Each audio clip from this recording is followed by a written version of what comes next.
Assalamualaikum warahmatullahi wabarakatuh. To our respected managers, I extend my gratitude for the opportunity to address you today. As a committed member of our business team, I stand before you with valuable insights to enhance our organization's strategic vision.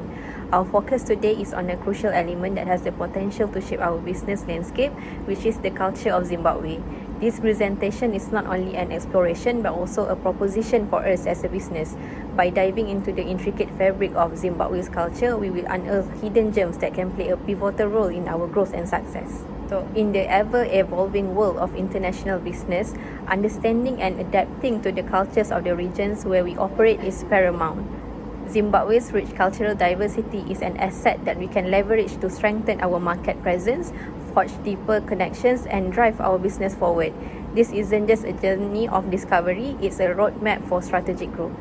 Together, we will delve into Zimbabwe's traditions, values, and social dynamics, uncovering opportunities that may have remained hidden. By the end of this presentation, I hope to instill in you a deeper appreciation for the cultural nuance of Zimbabwe and demonstrate how we can harness this knowledge to not only meet but exceed our business objectives. So, without further ado, join me as we embark on this captivating exploration, seeking to harness the cultural richness of Zimbabwe for the benefit of our organization and its enduring success. So, when it comes to interactions and greetings in Zimbabwe, gestures play a crucial role in demonstrating respect and courtesy. In this culturally diverse nation, it is essential to be aware of specific gestures, especially when meeting someone older or of a higher status.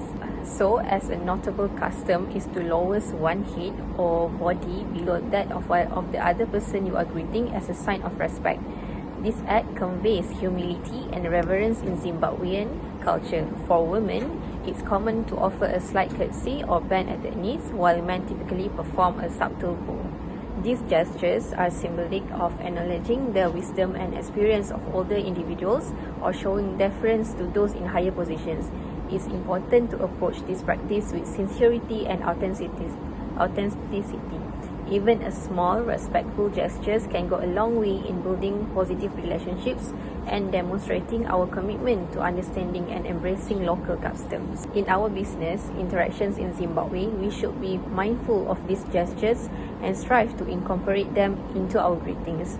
Doing so will not only show our commitment to cultural sensitivity, but also pave the way for smoother, more meaningful interactions with our Zimbabwean partners and colleagues. Alright. In terms of times, people in Zimbabwe are being known as someone who always late to come into any occasion. It's really rare for the appointment begin punctually, and the engagement often run over time. But I can give you some tips, which is you have to avoid being offended when the Zimbabwe's people are being tardiness, or when they forget to apologize to you when they come late. And always to make sure that you have to arrive early than the others. But it's okay, you don't have to worry, because people in Zimbabwe are really taking business as something that's seriously, and they are more punctually when it comes to business. So you don't have to worry about that. In terms of space, the appropriate distance for talking in Zimbabwe, like in many cultures, can vary depending on the individuals involved and the context of the conversation. In general, personal space in Zimbabwe tends to be smaller compared to some Western cultures. People often stand or sit relatively close to each other during conversation, especially when they are on friendly terms. Next, when speaking to elders or individuals in position of authority, it is customary to maintain a respectful distance and use polite language. This may involve standing or sitting at a slight distance, showing deference, and use formal language. Next is handshake or other greeting. In Zimbabwe, greeting and handshakes are an important part of social interaction, and they vary based on the cultural background of the individuals involved. The handshake is common and widely accepted form of greeting in Zimbabwe. It is usually done with the right hand. A firm but not overly strong handshake is typically considered appropriate. men often use a stronger grip in their handshake compared to women. Meanwhile, there is a traditional greeting in Zimbabwe. The traditional greeting involves a clap after the handshake. The first person will clap twice while saying Makadi, which means how are you in Shona. The other person responds with 2 claps in return. Men clap with their fingertips and palms touching, while women clap with their hands on an angle like a golf clap.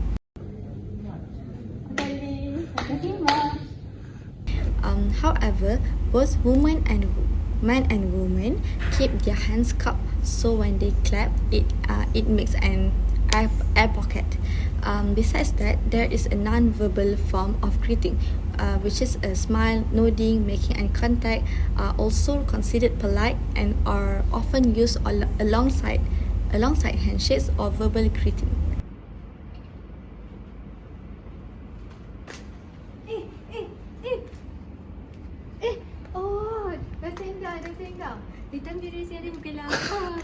Alright, the next aspect is touching. So the first one is handshake. When you want to greet them, handshake is like the customary action that you have to do before you start to proceed with the business things. So you have to take their hand to greet them, and then you can proceed to do the business with them. Alright, for the next thing is when you are dealing with the elders, you have to pay some respect to them by using your action, by bowing to them, and also by make a more formal handshake. You cannot be playful, you have to be more formal. It's like a sign for you that it's a sign for them that you respect them as an elders, and also because you want to do a business with them. For the last one, when you are interacting with someone who are in the opposite sex, you are advisable to be more cautious in the forms of touching. You have to wait until the other person is initiate the touch first. So in this case, you have to be more considerate and you have to be more careful about these things, because the people in Zimbabwe are really take this issue as really important things. And then for the last things, when you are dealing or like interact with someone who are in the opposite sex, you are advisable to be more cautious in the forms of physical touch or touching, and you have to wait until the other person initiate the first touch. This issue are really important issue, because people in Zimbabwe are really take this issue as something that's serious. So you have to be more considerate and more careful about this gender consideration. Okay, now we move to the gestures that we must avoid in Zimbabwe. In Zimbabwe, similar to various other countries, there is specific customs and norms related to hand gestures. We must understanding and respecting these cultural practices to ensure that we don't inadvertently offend someone in our interaction. One of the examples to avoid is pointing with one finger. It's because pointing at someone with one finger is considered impolite in Zimbabwe. It's better to use the whole hand. Other than that, in Zimbabwe, displaying the sole of your foot is considered impolite because it's seen at the dirtiest part of the body. To avoid any unintended disrespect, it's best to keep the soles of your feet hidden when you are in the company of others. Next, slapping your forehead can be interpreted differently in different cultures, and it's not a common or widely recognized gesture in Zimbabwe. However, the meaning of such a gesture can vary depending on the context and the individuals involved.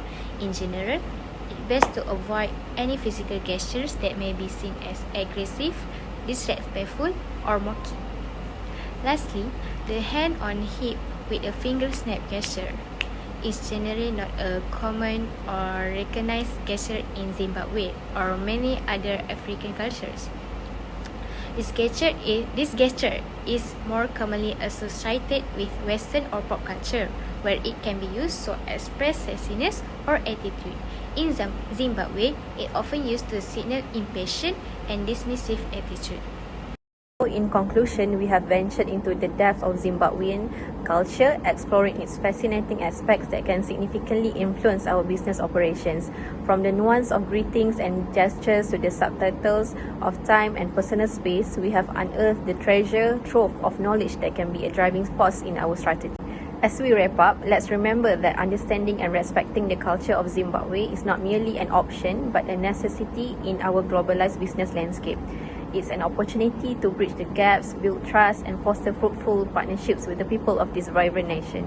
By mastering the art of appropriate gestures and greetings, recognizing the significance of time and space, and avoiding cultural pitfalls, we position ourselves for a success in Zimbabwe. The handshake, a universal symbol of connection, becomes a bridge to deeper relationships. So, let's carry these cultural insights with us as we move forward, armed with a newfound understanding of the Zimbabwean way of life.